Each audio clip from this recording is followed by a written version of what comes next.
ইবাদতের জগতে সবচেয়ে ব্যতিক্রম ইবাদত হলো সালাত। একেবারেই ব্যতিক্রম, তার সাথে কোনো ইবাদতের মিল নেই। সব ইবাদতের মধ্যে কিছুটা আপোষ আছে। কেমন? হজ ফরজ বিধান, এবছর করলাম না, সামনে বছর করব, সমস্যা নেই, করেন, তা একটু ছাড় থাকলো।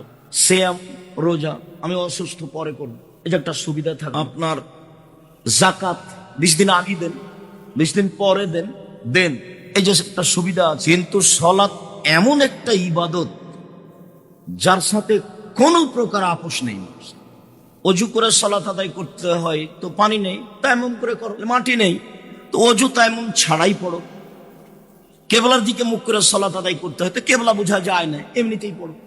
দাঁড়িয়ে সালাত আদায় করতে হয়, তো দাঁড়িয়ে থাকা যায় না, তো বসে করো। বসে থাকা যায় না, তো শুয়ে করো।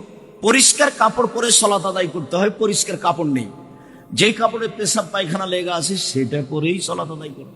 পরিষ্কার অপরিষ্কার কোনো কাপড়ই নেই, কারণ বশত আপনি উলঙ্গ হয়ে আছেন, সালাতের টাইম হয়ে গেছে, এই অবস্থাতেই আপনাকে সালাত আদায় করতে হবে, করতেই হবে।